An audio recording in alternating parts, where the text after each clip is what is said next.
To the annals of history, they were scholars of the highest caliber. To those who lived in their time, they were beacons of hope and knowledge, emanating their unparalleled wisdom to all those who surrounded them. To themselves, they were merely servants of God, and to the Shi'a, they are the 12 rightly appointed leaders, Imams of the Muslim nation. For centuries, many debates have emerged to determine the legitimacy of their leadership. How can their guardianship be proven and affirmed to those who reject that they are the divinely appointed Imams? While the concept of imama can be found within various verses of the Holy Quran, and the Hadith books of the Shi'a contain a plethora of narrations which point towards who the Imams are, many have critiqued these methods, claiming that neither the Quran or the Hadith sources clearly and authentically indicate that the 12 Imams of the Ahlulbayt are the divinely appointed leaders of Islam, as claimed by the Shi'a.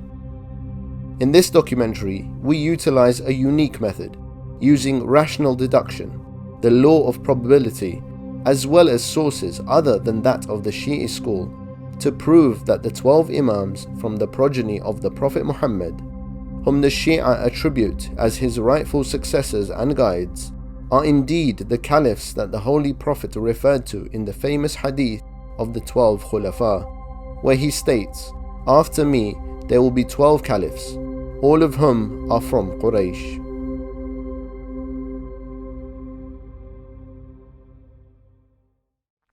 As the famous report is narrated in Al-Bukhari, Jabir ibn Samara, he narrates from the Messenger of God sallallahu alaihi wasallam that he heard the Messenger of God state, يَكُونُ إِثْنَا عَشَرَ أَمِيرًا فَقَالَ كَلِمَةٍ لَمْ أَسْمَعُهَا فَقَالَ أَبِي إِنَّهُ قَالَ كُلُّهُمْ مِنْ قُرَيْشٍ. Jabir ibn Samara, he narrates that I heard the Messenger of God sallallahu alaihi wasallam state that after me there will be 12 leaders. Then he turns to his father and said, "And what did the Messenger of God say after that?" He says, "I don't know, I didn't hear him. But what I did hear is that every one of these 12 are from the Quraysh." Some have said, well, the first 4 of these khulafa are clearly the Rashidun khulafa. That's easy for many people to say. But then after that, it becomes an ambiguous search. Many will add Muawiyah. Others will then even add Yazid, As-Saffah, Al-Mutawakkil, Al-Mansur, Al-Abbasi later on, Umar bin Abdul Aziz, Al-Hajjaj bin Yusuf al-Thaqafi. But we all know the red flags when it comes to these people. لو افترضنا وسلمنا جدلا أن النبي صلى الله عليه وآله لم يقل إلا هذا الكلام ولم يقل كلاما غيره وبتر، عندنا أحاديث أخرى توضح من هم الاثنى عشر، منها حديث الثقلين الذي هو حديث صحيح صريح، بل هو حديث متواتر يخبر النبي صلى الله عليه وآله أن التمسك يكون بالكتاب والعترة. هذا الحديث قرين أن الاثنى عشر لا بد أن يكونوا من العترة النبوية الطاهرة. هنا الدائرة ضاقت، أغلب هذه القوائم خرجت، لأن نتحدث عن دائرة عترة أهل البيت عليهم السلام لا غيرها. ثانيا، النبي صلى الله عليه وآله نص على مبتدأ العترة وآخر العترة. جاء في يوم الغدير ونص على أن عليا هو ولي كل مؤمن بعده، من كنت مولاه فهذا علي مولاه، هذا أول 12. ونص على آخر 12، لو بقي يوم لطول الله ذلك اليوم حتى يبعث الله رجلا من ولدي من أهل بيتي من ولد فاطمة يملأ الأرض قسطا وعدلا كما ملئت ظلما وجورا. حديث 12 ثبت وجوده من منتصف القرن الثاني، يعني من أقدم المصادر التي ذكرت الحديث تقريبا 170 للهجرة. 170 نتحدث عن أيام الإمام الرضا عليه السلام، يعني من أواخر أيام الإمام الكاظم إلى الرضا إلى الجواد إلى الهادي. هذه الفترة برزت فيها المصنفات والمسانيد، حتى صحيح البخاري الذي نقل هذا الحديث. البخاري كتب قبل الإمام المهدي، البخاري كتب في أيام الإمام الهادي عليه السلام، ومن قبل البخاري مثل مصنف ابن أبي شيبة وغيره من المصادر. هذا الحديث الذي كان موجودا في القرن الثاني، في النصف الثاني من القرن الثاني، ليس له مصداق إلا القائمة التي يعتقد بها الشيعة الإمامية الاثني عشرية. ولذلك هذا الحديث الصحيح الصريح الموجود عند كل المسلمين انحصر مصداقه في أئمة أهل البيت عليهم السلام. The idea that humans require a leader, a spiritual guide, an Imam, who possesses theoretical and practical knowledge about existence, God and His supreme laws, that can be disseminated to the rest of mankind, so that they may abide by them and carry out their divinely ordained duties as best they can, is one which only befits the justice of God and His infinite mercy upon mankind. He must have sent exemplary individuals who are superior to the rest of humanity in practical and theoretical knowledge, so that others may look up to them, trust them, and take them as role models, following them in all dimensions of life. Based on this, it becomes necessary to identify the Imam based on his level of knowledge. An Imam who is divinely appointed and guides people towards the pristine faith must at the very least fully understand this guidance in all its forms, and in particular revelation. The Imam must prove to have a thorough grasp on the contents of the glorious Quran with all its meanings and explanations. Through examining a selection of incidents from the lives of each of the 12 Imams one by one, where they displayed a superior level of knowledge that proved to outweigh the knowledge of any of the most respected and renowned scholars alive during their eras, we establish that they superseded everyone in their intellect and wisdom, both in theory and in action. We then apply the compound probability of independent events, a method proposed by the eminent scholar of the 20th century, Sayyid Mohammed Baqir al-Sadr, to calculate the probability that each of the Imams were the most knowledgeable individuals of their relative era. Beginning with Ali, Hassan, Hussein, Zayn al-Abidin, al-Baqir, al-Sadiq, al-Kadhim, one by one, each and every one of these Imams of Ahlulbayt are known for their knowledge, are known for their piety, are known for their trustworthiness. And they all come from the same family. They all come from the same line of the children of Ali and Fatima, peace and blessings be upon them. Measuring the probability that each Imam was the most knowledgeable among the entire Muslim population, multiplied by the probability that the previous Imam was also the most knowledgeable among the Muslim population at the time, and doing this 12 times, generates a final number, a fraction or a percentage, revealing the overall likelihood of this occurrence happening by coincidence. One can then decide, using one's rational mind, along with one's belief in divine decree, whether these individuals merely happen to be superior in knowledge by chance, or whether there is an explanation that is far greater and more reasonable behind this occurring. What are the chances that Imam Amir al-Mu'mineen, who happens to be our first Imam of Ahlul Bayt, is the most knowledgeable within the entire Muslim population? During his imamate, Ali, son of Abu Talib, witnessed turmoil and internal conflict between the Muslims. He endured them with patience and dealt with them with integrity, averting bloodshed and ensuring that the message of Islam remains intact. During his brief reign as Caliph, he proved to be the most just leader, the most generous of masters, the wisest of rulers, and the humblest in character, despite his evident station above the rest of the Muslim nation. History records that Ali made colossal contributions to the sciences of faith, the humanities, as well as the natural sciences, and his supreme knowledge has been affirmed by Muslims and non-Muslims alike. We have within the Holy Quran a chapter called Surah At-Takwir.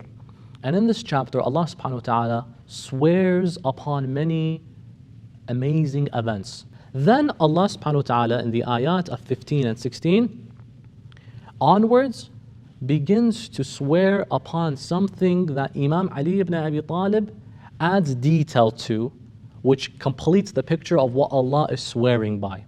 Because independently reading, Allah says, فَلَا أُقْسِمُ بِالْخُنَّسِ الْجَوَارِ الْكُنَّسِ, and I swear by that which is described as al-khunnas. The following ayah are descriptions of what this khunnas thing is, al-jawar, al-kunnas. It is jawar in its behavior, and it is also kunnas in its behavior. What is that thing? If you read the tafsirs that are available, be it tafsir Ibn Kathir, be it tafsir Fakhr ad-Din al-Razi, be it tafsir al-Amthal or al-Mizan, these are all tafsir from the Muslim world, from the Shia world and the non-Shia world, you find the following explanation. One day, Ali ibn Abi Talib is on the pulpit in Kufa doing tafsir, exegesis of the Holy Quran. He gets to these verses, someone asks him, Ya Amir al-Mu'minin, what is al-khunnas? What is this thing? Imam Ali ibn Abi Talib says, هي النجوم التي لا ترى, verbatim. These are the stars that are no longer visible or that are not able to be seen. The next ayah is a description of what has just been said. Al-Jawar means fast and rapid, from the term Jariya. And we see this scattered throughout the Holy Quran. Jannatin tajri min tahtiha al-anharu khalidina fiha abada. Tajri, Jariya, rapid in its movement. So Al-Jawar, a description of what this khunnas is that it is fast, like the rivers that flow in paradise. Tajri. Al-kunnas comes from the verb kanasa, to quickly remove or to wipe. A vacuum cleaner is called a maknasa, something that is swift in its movement. That is why some mufassirun notes down narrations of early Muslims who said that kunnas is a dhiba, the antelopes, because it is really quick in its movement. They took a step back and said, it's okay to perform isti'ara in Arabic, a metaphor. Therefore, these stars are normal stars that simply move quickly and are no longer seen. However, the verse says, kunnas, the stars are the subject. They perform the vacuuming. In 1971, black holes were discovered. Amir al-Mu'mineen alayhi salam, via his exegesis, confirms this discovery, saying it was a former star. Hence, hiya nujum. They are the stars that are no longer visible. It collapsed upon itself and it experienced so much pressure that it formed what is called a Schwarzschild radius. A radius where the pull is so strong, light particles cannot escape that force. Hence, it is invisible. How does Imam Ali ibn Abi Talib alayhi salam have that knowledge? Truly, the man was light years ahead of his time. Then in the year 661 AD, on the 21st of Ramadan, 40 after Hijrah, Ali was martyred in the mosque of Kufa by Abdul Rahman, son of Muljam. Ali's son Al-Hasan al-Mujtaba assumed the position as the Imam of all of society, whom all must emulate and follow. By that time period, the Muslim population expanded exponentially, with approximately 4.3 million Muslims living at the time.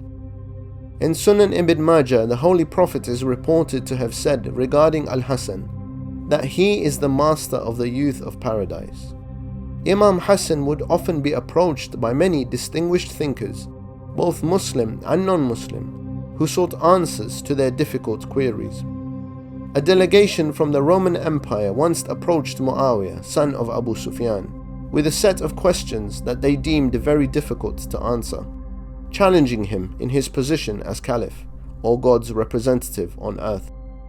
To which Muawiyah was completely perplexed and had nothing to respond with. He referred them to Al-Hasan, knowing that none could answer with wisdom like him. They asked, which animals came without a mother and father? He said, the crow in the story of Qabil and Habil, the snake in the story of Musa, the sheep in the story of Ibrahim, and the camel of Salih. Which people came without any parents? He said, Adam and Eve. What is the distance between the heavens and the earth? He said, the cry of an oppressed person in dua. They said, what is the distance between truth and falsehood? He says, 4 fingers. That is the distance between your ear and your eye. What you hear with the ear, you must verify with the eye. They said, what is a neutral gender? To which the Imam responded with, to identify a neutral gender, you must first wait for emission. If there is no seminal emission, then you wait for the formation of the mammary glands. If there are no mammary glands formed, then that is a neutral gender. The Imam then proceeds to explain the 10 things, one being harder than the last. He describes that rock is hard, then iron breaks rock, but the fire melts iron, but fire is turned off by water, the cloud carries water, the wind moves the cloud, the angel controls the wind, the angel of death overpowers the angel that controls the wind, death overpowers the angel of death, and Allah overpowers death, for He is the living that does not die. Imam and Mujtaba gave these answers. These individuals testify that there is none more knowledgeable than he, and that there is no God but Allah, and that the Imam is the representative of God. In the year 670 AD, on the 28th of Safar, 50 after Hijrah, Al-Hassan was poisoned upon the orders of Muawiyah, son of Abu Sufyan, and died from its fatal effects. His younger brother Al-Hussein, son of Ali, assumed leadership upon his death. Al-Hussein displays many moments in his life where he confirms his intellectual superiority among all the Muslims, which were approximately 5.5 million at the time. Abu Salama narrates, he says, once I went to Hajj with Umar ibn al-Khattab when a Bedouin man came and he told Umar, I've committed a violation of the Ihram. On my Ihram, I consumed some eggs of an ostrich. When you're in the state of Ihram, you cannot hunt wild animals and you cannot consume their eggs. He says, I committed this violation. What do I do right now? Umar ibn al-Khattab did not know what to answer him. He said, let's wait for some of the companions of Muhammad sallallahu alayhi wa alihi, and they'll answer you. Imam Ali ibn Abi Talib alayhi salam came. Umar ibn al-Khattab told him, go and ask him. He asked Amir al-Mu'mineen, the Imam says, ask my son here. The Bedouin man said, whoever I ask, they transfer me and defer me to someone else. The Imam said, no, he will answer you. Al-Imam al-Hussein alayhi salam tells him, what is your question? He says, I've eaten the eggs of an ostrich. What do I do right now? The Imam alayhi salam told him, do you have camels? He said, yes. He says, take the number of eggs that you consumed and you broke, let's say 5, and take female camels and have them mate with male camels, the same number, 5. And the offspring that they produce, donate it to the Kaaba. That's how Allah subhanahu wa ta'ala will expiate your sin. Umar ibn al-Khattab had an objection. He said to Imam al-Hussein alayhi salam, but some of the offspring might be a miscarriage. So you cannot ensure the same number of eggs that he consumed. Sometimes a camel may miscarry. The Imam alayhi salam told him, yes, and at the same time, some eggs can also be corrupted, can also be rotten. So that's how it balances out. Imam Ali ibn Abi Talib alayhi salam hugged al-Imam al-Hussein and he said, ذُرِّيَّةً بَعْضُهَا مِنْ بَعْضٍ. This is the progeny. This is the progeny that Allah subhanahu wa ta'ala has guided. He's heading to Karbala, he stops and stands and he begins to announce, it is as if I see myself martyred and sliced all throughout, and I see that my family taken captive. But I also see God's decree being fulfilled. And since this is what Allah has ordered, then to Allah we will give and give. and we will never succumb to the pressures of society. How does the Imam know where he will be heading? He knows that he is going to fulfill the wishes of those who have dispatched to him letters inviting him to Kufa to be their leader. But if that was the case, how does the Imam leave behind many men, among them his brothers, among them Mohammed ibn al-Hanafiyyah? It's because he knows at the end of this, the destination is not Kufa, it will be Karbala. And I need to prepare for what will happen after Karbala. And the most competent to take the reins after me can only be Lady Zainab alayhi salam. In the year 680 AD, the Muslim population reached approximately 6.5 million, and one man stood out and shined from among them, Ali Zain al-Abidin, son of Hussein. Upon the martyrdom of his father, Imam Hussein, on the 10th of Muharram, 61 after Hijrah, on the plains of Karbala, he assumed the role as the Imam. During the period of the Imamate of Ali Zain al-Abidin, the aggression and atrocities carried out by Hajjaj ibn Yusuf al-Thaqafi had reached new heights, and those who professed any affiliation to the household of the Prophet were put to death. Furthermore, society was witnessing rapid moral decline, and the Imam's religious and educational activities were seriously restricted under the regime. Despite this, the Imam ensured that his wisdom transcended all obstacles and reached the Muslim nation in the way they needed most. He survives the events of Karbala for 35 years and produces for us a heritage that conveniently and eventually, ultimately, leads to the downfall of that authoritative regime at the time. He works in that shadow by lifting society intellectually. He sees that society lacks their communication with God. He gives us a Sahifa Sajjadiyah. He also sees that humanitarian values have been violated. So he produces for us Risalat al-Huquq, the treaties of rights, which are beautiful treaties of humanitarian rights that transcend the individual and go at the increments within the individual, the right of the hand and the feet and the body and the parents and so forth. There is no shadow of doubt that among all these Muslims, Imam Ali ibn al-Hussein alayhi salam is the most knowledgeable in his era. In a famous report, for instance, it is said that after Imam Zain al-Abidin alayhi salam was killed by the Umayyad leadership, homelessness and poverty increases in the city of Medina, to the extent that even those who were responsible for the martyrdom and for the oppression of Ali Zain al-Abidin alayhi salam, they realize that the reason why homelessness and poverty increase in the holy city of Medina is because Imam Zain al-Abidin was responsible for caretaking for the most marginalized within the community. In the year 712 AD, on the 25th of Muharram, 95 after Hijrah, Imam Ali Zain al-Abidin was poisoned by the order of Hisham ibn Abdul Malik, and thereafter his son, Muhammad al-Baqir, assumed leadership. At that time, the Muslim population was approximately 10 million. The Imam's name, al-Baqir, is a testament to his intellectual superiority.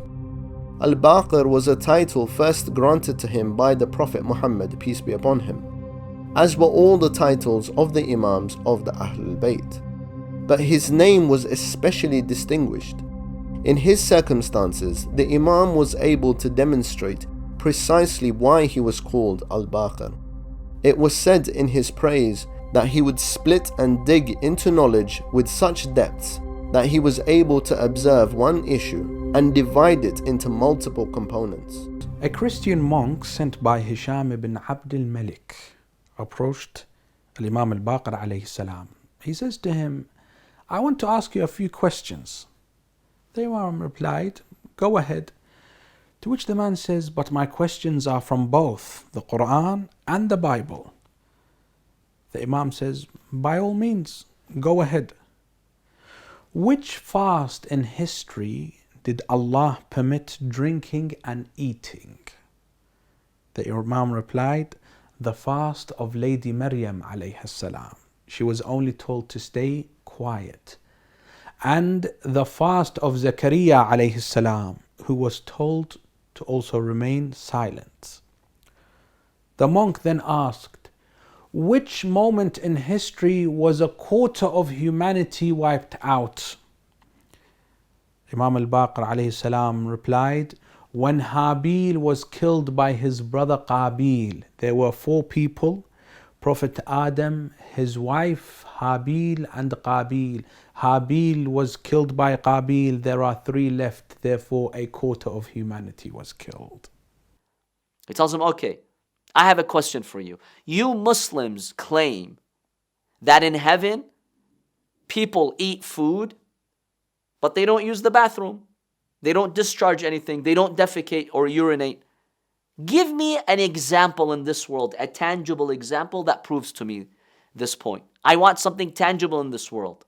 Can you prove that to me? The Imam says, yes, the fetus in the womb of its mother, it takes its nutrition from the mother, but it does not use the bathroom like we'd use the bathroom. The Christian priest was shocked. How would you have such knowledge? Then in the year 732 AD, on the 7th of Dhul Hijjah, 114 after Hijrah, when the Muslim population had now reached approximately 12 million, Imam Muhammad al-Baqir was poisoned under the order of Hisham ibn Abdul Malik, the Umayyad ruler of the time. Thereafter his son Ja'far al-Sadiq assumed the leadership position. During his imamate, he saw a major transition of power from the Umayyad establishment, who fell and were replaced by the Abbasid Caliphate. These circumstances allowed the Imam more relative freedom to preach and share his wisdom with the masses. He was a master in the sciences of jurisprudence, chemistry, astronomy, and beyond. And the famous works of some of his greatest students, which remain renowned to this day, are a testament to his intellectual supremacy and knowledge. He had a student by the name of Jabir ibn Hayyan. He wrote 500 chapters in chemistry, taking them from his master and teacher, Imam al-Sadiq alayhi salam. Where did he get this divine knowledge from? Another aspect of the knowledge of the Imam alayhi salam is his deep knowledge in fiqh and Islamic legal studies. There is one beautiful law from Al-Imam al-Sadiq alayhi salam that scholars have examined historically, and today's scholars are able to extract thousands of rulings from this law. It is called the law of continuity, al-istishab. The Imam alayhi salam teaches his companions this following law. It's 4 words in Arabic. لا تنقض اليقين بالشك. Do not negate certainty with doubt. If you have previous certainty, don't negate it with a doubt. Wait for another certainty. One application of it, let's say at 12, you know for sure you did wudu. At 4 p.m., you doubt, did I break my wudu? Did I sleep? Did I use the bathroom? The law of continuity states, don't negate that certainty with doubt. Assume yourself to still be on wudu. Another interesting aspect of the knowledge of Imam al-Sadiq alayhi salam is what is called Pascal's wager. Way before Pascal, Imam al-Sadiq alayhi salam is the one who used this argument with atheists. When one day he said to one of those atheists, I will share with you the following point. If what you say is true, there is no God. We're equal. I haven't lost anything by worshiping God my entire life. I become dust, you become dust. We're square. But if there is a God and He has a system and you spent your entire life defying the system of God, I, the one who worshipped God, I'll be saved. But what will happen to you? You'll be doomed. So the intellect tells you, worship God, it's safer. Believe in the Almighty God. It is the best alternative that you have, the best thing that you can do. When examining the lives of each of the Imams, especially those who lived during the Abbasid period, it is vital to acknowledge and understand the socio-political circumstances in which they lived. They lived at a time where it was incredibly challenging for them to expose the knowledge of the Messenger of God to the community. They made every effort to teach to their closest confidants that which was preserved by their forefathers, and they made every effort to be diligent and as careful as possible in the transmission of that knowledge, despite the dangerous circumstances they lived in. In the year 765, on the 25th of Shawwal, 148 after Hijrah, Imam Jafar as-Sadiq was poisoned by the Abbasid Caliph al-Mansur. Musa al-Kadhim assumed leadership after his father's martyrdom, and by that time the Muslim population had expanded to approximately 15.4 million. Imam al-Kadhim stands out by the fact that due to his difficulty in propagating and reaching many people, he still managed to contribute a legacy of knowledge that exceeds common understanding. Shaykh al-Mufid makes mention, كان أفقه أهل زمانه. He is the most knowledgeable of his zaman, of his era at that time. No one came near him, even despite his circumstances. Imam al-Sadiq also gives a testament that in ibn هذا لو سألته عما بين دفتي المصحف لأجابك فيه بعلم. My son Musa bin Ja'far, and this was when the Imam was alive, and he makes the statement. And Imam al-Kadhim assumed Imamah in his early years in his life, not in his late 30s like some of the other Imams of Ahlulbayt. And so by this time, Imam al-Sadiq is addressing his son when he's in his teens, and the Imam says if you were to ask him about anything about the Mus'haf between the folds of the Holy Quran, anything inside it, he will answer you with pure knowledge. Anything is a big statement, because we believe the Quran has the answers to life in general. And so that is to say, Imam al-Sadiq, and how impressed were we when examining his scholastic heritage, comes and affirms that my young son has the answers to life. Ask him about it. Subhanallah. By the year 799 AD, the Muslim population reached 18 million. Imam Musa al-Kadhim had just been martyred by Harun al-Rashid on the 25th of Rajab, 183 after Hijrah, and his son Ali al-Ridha assumed the leadership position. Imam al-Ridha spent the majority of his life in the city of Medina, but in the last 2 years of his holy life, the Abbasid Caliph al-Ma'mun al-Abbasi took him to the city of Tus, or modern-day Mashhad. It is in these last 2 years that we observe a renaissance of knowledge emerging from him. Al-Ma'mun would often hold conferences in his palace, inviting scholars from different faiths, including Jewish rabbis, Christian monks, atheists, and Zoroastrians. He wanted the Imam to be cornered and bested in the area of knowledge through intellectual debate, but Imam al-Ridha would consistently show otherwise. Imam Ali al-Ridha alayhi salam was approached by a Christian monk. He asks the Imam, "Do you believe in Jesus?" The Imam says, "Of course I believe in Jesus." "If you believe in him, how do you view him?" The Imam responds, "I view him as a prophet of God." The monk asks him, "And do you believe in Mohammed sallallahu alaihi wasallam?" And he says, "Yes, I do." He says, "In your opinion, which of the two prophets is greater?"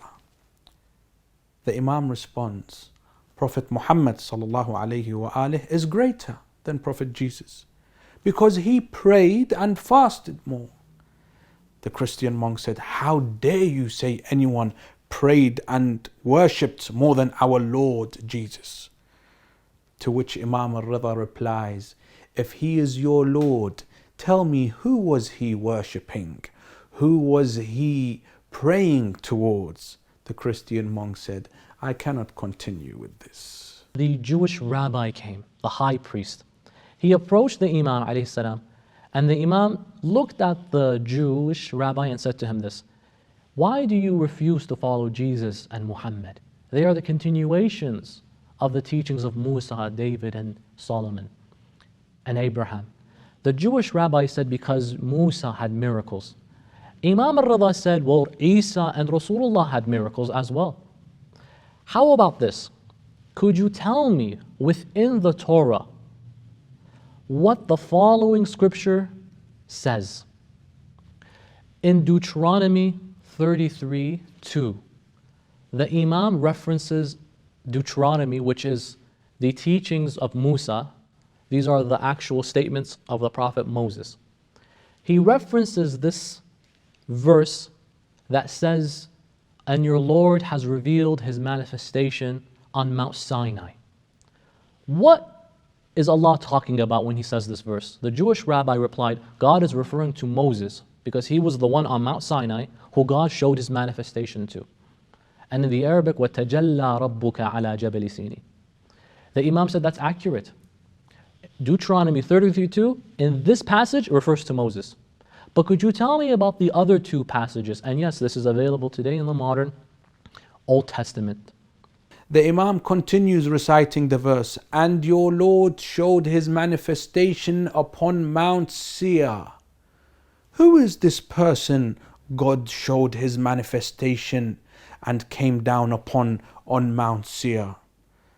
So the rabbi says, I do not know. But the Imam says to him, it is Jesus alayhi salam, son of Mary. The Imam finishes reciting the verse, and your Lord showed His manifestation upon Mount Paran. Who is this person God showed His manifestation upon? He says, I really don't know. Imam Rida replied that Mount Paran is a chain of mountains that are linked from that Palestine region down to the Arabian Peninsula. And there is no one in world history where God showed His manifestation to on Mount Paran except my grandfather Mohammed sallallahu alayhi wa alihi wasallam when he received the first revelations in Ghar Hara, Jabal al-Nur, the mountain of light as it is known. And this is also within the chain of mountains called Mount Paran. Imam al-Rida displays to us knowledge from the Bible, the Old and New Testament. He debates the atheist. This knowledge comes forth and leads multiple thinkers, among them Abu Salt al-Harawi, among them al-Ma'mun himself and the various scholars at that time to testify, we have not seen anyone more knowledgeable. And no scholar has seen him except that they say the same exact thing regarding the Imam's intellect alayhi salam and his knowledge from among all these people. Among all these millions of people, he is the most knowledgeable from among them. In the year 818 AD, on the 17th of Safar, 203 after Hijrah, Imam al-Rida was mercilessly poisoned by al-Ma'mun and died from its effects. By that time, there were well over 20 million Muslims, approximately 24 million. His son Muhammad al-Jawad assumed the imamate and was distinct in that he displayed his superior knowledge despite his very young age. His imamate was distinguished in that many were previously doubtful that the Imams possessed inherent knowledge, assuming that they had been taught or mentored. But at Imam al-Jawad's young age, he assumed the imamate and was able to respond to any query posed to him with the utmost wisdom and courage. At that very young age, he was only 6 or 8 years old when he assumed the leadership of the imamah. And when he was a young boy, he demonstrated to the world what a scholar he was. He had access to knowledge no one had access to, not even the highest judge of his time, Yahya ibn Aktham. He did not have such knowledge. How would a young boy know all these answers to those difficult questions that were posed to him? Narrations tell us that in the debates and the sessions that Al-Ma'mun organized, Al-Imam al-Jawad alayhi salam responded to 30,000 questions. The Imam is then asked, what is the ruling of an individual who kills an animal in the state of Ihram? In that state where they have to be very careful during Hajj. The Imam says, your question does not make sense. He says, well, clearly you're a little boy. Ma'mun, see what we said. The Imam says, no, not because of the question or I being unable to answer it. Rather, it's too ambiguous. Was this person in the state of Ihram a free individual or were they a slave? Because the ruling is different for both. Was this during Umrah or was it during Hajj? Was it in Masjid al-Haram or was it outside? Okay, the thing that they killed, was it from the sea or was it something that walked on land? Or was it something that flew in the sky? Were they aware of what they did or were they ignorant? Did they not know? Was it the first time or the second time? Was it at night or was it in the day? He gave him 16 different points, history narrates to us, regarding one jurisprudential ruling. You can't just answer yes or no. You have to know the details of things. Yahya ibn Aktham said, that's not something we thought about. Could you answer all of them? He begins to answer them. The history books narrate to us every single point he raised, the Imam then gave a reply to. If he was a slave, then here's the kafara, the penalty for this. If he was someone that was learned of the ruling, then there's a heavier penalty. If they were ignorant, it's okay. If this was a fish, it's something else. If this was an insect, it's something else. And he gave him the replies to all of these 16 different furu' and extensions from one jurisprudential ruling. Imam al-Jawad alayhi salam, by the testimony of all these scholars, they made mention, in addition al-Ma'mun and this Yahya ibn Aktham, no one has shown us knowledge to this degree.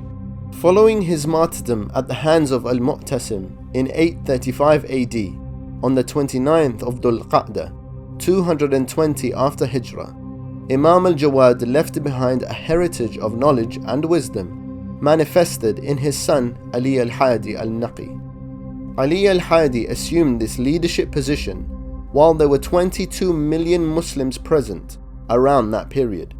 He displayed numerous instances of supreme knowledge that have been widely understudied. He left behind a heritage of supplication and is the Imam from whom the second greatest number of supplications has been narrated, with approximately 48 du'as being sourced to him. One day, Al-Mutawakkil al-Abbasi, the Abbasid Caliph, he was ill. So he made an oath, if he is cured from his illness, he would donate many dinars, many golden coins. When he is healed from his sickness and he wanted to fulfill his oath, he did not know how much he needs to pay. Because when he made the oath, he did not specify how many coins, golden coins, he would give. So he was stuck. And he had made this oath publicly, so he wanted to fulfill it. Not because Al-Mutawakkil al-Abbasi really cared about fulfilling an oath. He was an evil dictator. But to save his face in front of his people, he wanted to fulfill that oath. So when he was stuck and he did not know how to fulfill this oath, he said, go and ask Al-Imam al-Hadi for me. He should know the answer. They asked Al-Imam al-Hadi alayhi salam, how many golden coins should he donate to fulfill his oath? The Imam alayhi salam said 83 golden coins. They bring back the answer. Some people were not satisfied. They're like, we need evidence. How did he come up with the number 83? So they come back to Imam al-Hadi alayhi salam and they tell him, what is your reasoning? How did you come up with this number? The Imam alayhi salam said, Allah subhanahu wa ta'ala in Surah At-Tawbah verse 25, he says, لَقَدْ نَصَرَكُمُ اللَّهُ فِي مَوَاطِنَ كَثِيرًا. Allah subhanahu wa ta'ala gave you victory in many instances in the battle. وَيَوْمَ حُنَيْنٍ. And on the day of Hunayn, Allah subhanahu wa ta'ala also gave you victory. When we count the number of expeditions and battles during which Allah subhanahu wa ta'ala gave victory to Muslims, they were 83 apart from Hunayn. With Hunayn, they're 84. So Allah says He has supported you in many battles. And the word many here in the Holy Quran is a reference to 83. That's how I came up with the number 83. The Imam alayhi salam amazed them, bewildered them with his knowledge. This is Al-Imam al-Hadi salawatullahi alayhi. Look at his beautiful, deep understanding of the Holy Quran and knowing the intricacies of the verses of the Holy Quran.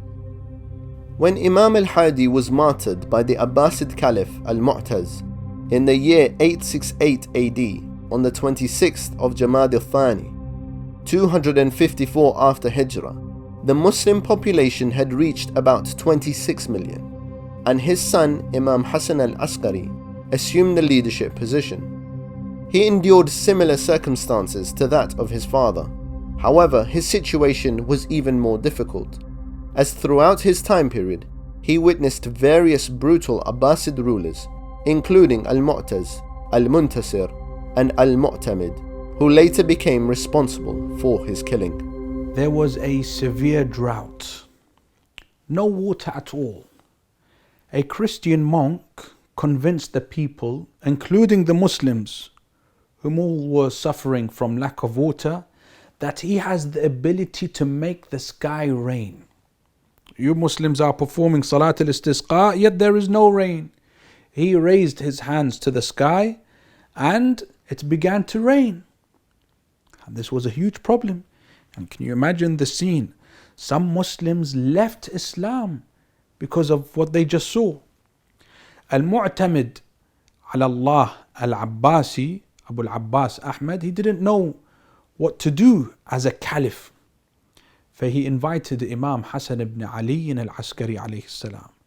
He explained the problem and he said, please resolve it, Ya ibn Rasulullah. The Imam said, when he performs his show again, let me know, I'll be there. So they asked the monk to raise his hands and make the sky rain again. The Imam said, take what is in his hand and bring it to me. So they confiscated what is in his hand and brought it to the Imam. The Imam said, do you see this? What is it, Ya ibn Rasulullah? He said, it is a bone from one of Allah's prophets. They would say, O Lord, by the bone we have in our hands, make the sky rain. The Imam alayhi salam acknowledged the trick. There was a man by the name of Ishaq al-Kindi who had wrote a book called The Quranic Contradictions, At-Tanaqudat al-Qur'aniyya. This book, he believes there were contradictions in the Quran. He had spread this around. So on one hand, you had Christianity being a threat to the Muslim populace. And on another hand, you had self-proclaimed Muslims who were trying their hardest, working their socks off to convert people to atheism. Because look, the Quran has contradictions. It was only Imam al-Askari who could give a reply to this. Al-Mu'tamid called him, hey, help us with this situation. Imam al-Askari answered every one of the contradictions of this man, and Ishaq al-Kindi ripped the book in half. Truly, none can do this. None can help the world in its most frail and vulnerable than him at that time period. And he showed to us that he was the most knowledgeable without a shadow of doubt in his generation. When Imam al-Askari was martyred in the year 873 AD, on the 8th of Rabiul Awwal, 260 after Hijrah, the Muslim Ummah reached well over 25 million. He declared to the Muslims that after him his son, Mohammed al-Mahdi, will be the leader over the Muslims. The Mahdi assumed the imamate at the tender age of 5, and very soon after went into the minor occultation. However, he communicated to the people via his 4 representatives, ensuring that his wisdom reached the public. When you come to the 12th Imam, the awaited Savior, the living Imam, Al-Imam al-Mahdi Ajjalallahu Ta'ala Farajah. Just look at As-Sahifa al-Mahdiyya, which is a collection of the du'as of Al-Imam al-Mahdi and the statements of Al-Imam al-Mahdi to see his deep knowledge. Because during the minor occultation, the Imam ﷺ was in touch with some of his close companions, and we can see glimpses of his amazing knowledge. One beautiful example is Dua al-Iftitah. Al-Husayn ibn Ruh, one of the deputies of Imam al-Mahdi Ajjalallahu Ta'ala Farajah, he had a book in which he had gathered and compiled the supplications of the month of Ramadan. And one of the sources for Dua al-Iftitah is that book of Al-Husayn ibn Ruh. Scholars have concluded that he probably took this dua from Imam al-Mahdi Ajjalallahu Ta'ala Farajah. Just look at the tone of this dua and you'll see the beautiful knowledge that Imam al-Mahdi Ajjalallahu Ta'ala Farajahu al-Sharif had. وَأَيْقَنْتُ أَنَّكَ أَنْتَ أَرْحَمُ الرَّاحِمِينَ فِي مَوْضِعِ الْعَفْوِ وَالرَّحْمَةِ. Look at the beautiful way he speaks about Allah. And I am certain that you are the most merciful when it comes to areas of mercy, when it's appropriate to have mercy. وَأَشَدُّ الْمُعَاقِبِينَ فِي مَوْضِعِ النَّكَالِ وَالنَّقِمَةِ. But when it comes to discipline, you're the best discipliner, O Allah. Look at how the Imam educates us to deal with God. Love God with all your heart, but respect the laws of God and see Him as the best discipliner. That's beautiful knowledge that the Imam ﷺ gives us in Dua al-Iftitah. فَكَمْ يَا إِلَهِي مِنْ كُرْبَةٍ قَدْ فَرَّجْتَهَا وَهُمُومٍ قَدْ كَشَفْتَهَا. Oh Allah, I'm not oblivious to all those times that you healed my heart. You cured me from my problems. You helped me with my distress. We human beings, we naturally complain. But the Imam says, I acknowledge all those times that you helped me, O Allah. Beautiful statements by the Imam alayhi salam. And then the Imam beautifully teaches us, وَلَعَلَّ الَّذِي أَبْطَى عَنِّي هُوَ خَيْرٌ لِي لِعِلْمِكَ بِعَاقِبَةِ الْأُمُورِ. Oh Allah, sometimes something is delayed. I'm begging you for something, but it's delayed.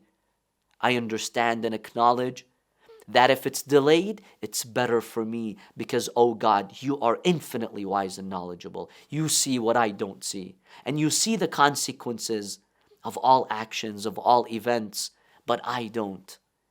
That's amazing knowledge that we find from Al-Imam Al-Mahdi. And then towards the end of Dua al-Iftitah, the Imam reminds us to supplicate to Allah by remembering the Imam of our time, and that he is the solution to all of our pains and problems. Ishfi bihi sudurana wa adhib bihi ghayda qulubina. Oh Allah, heal our hearts.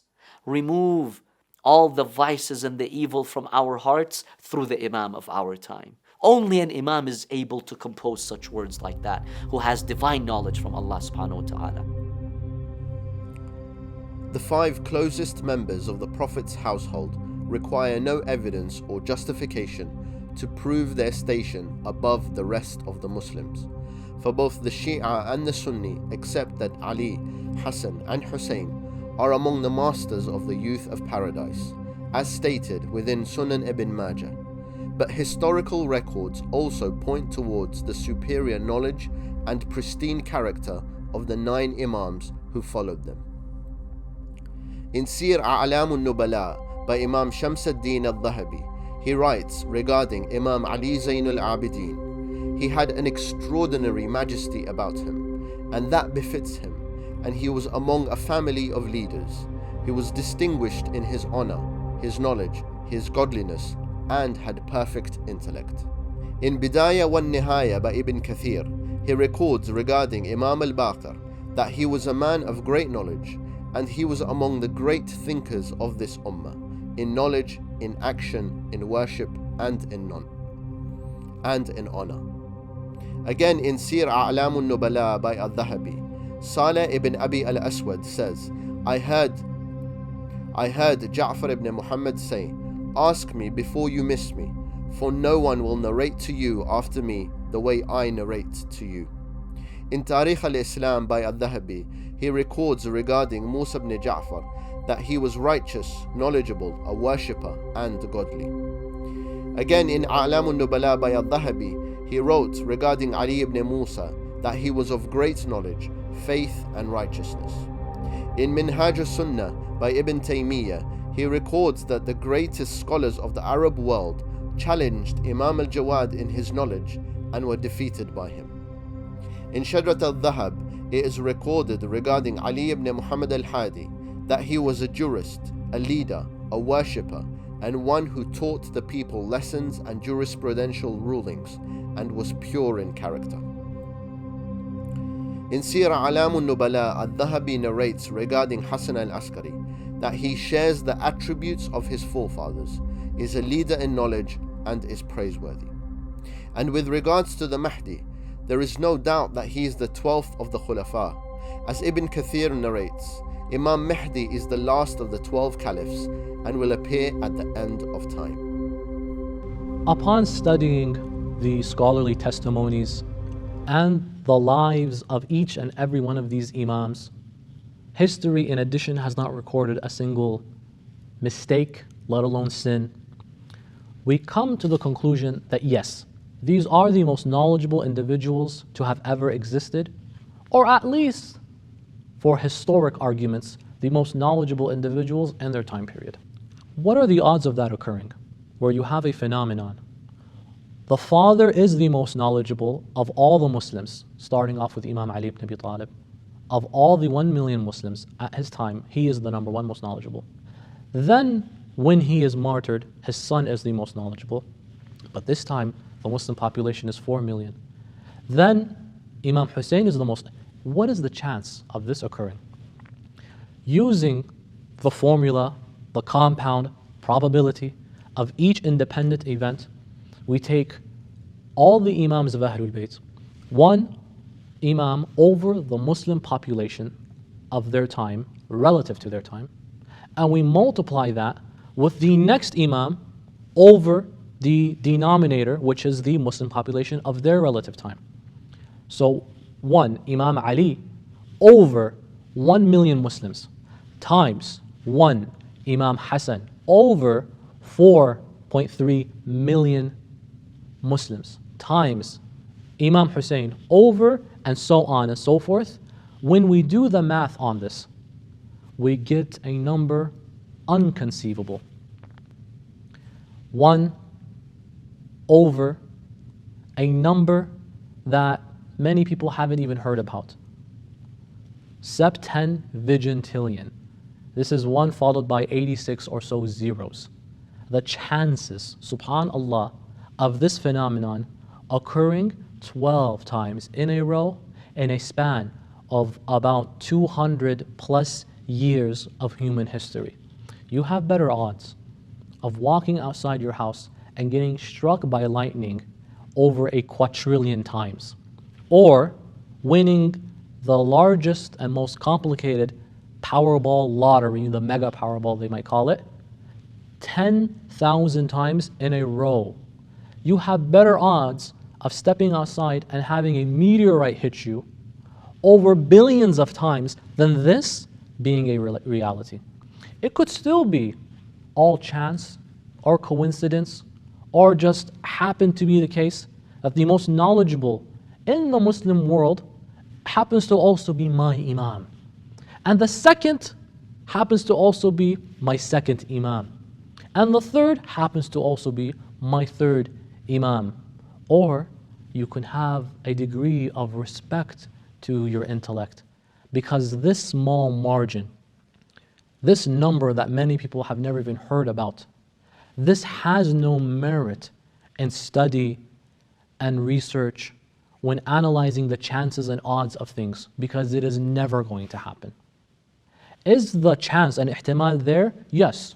When we use the logical foundations for induction as presented by the scholars of the past, as presented by the ulama, you have that chance there, but you have a greater chance of this being through divine intervention. Through this, we see them as the greatest scholars in history of the highest caliber, that none come near the holy household of the Prophet, none come near the Ahlulbayt, none come near the 12 Imams, salawatullahi wa salamuhu alayhim.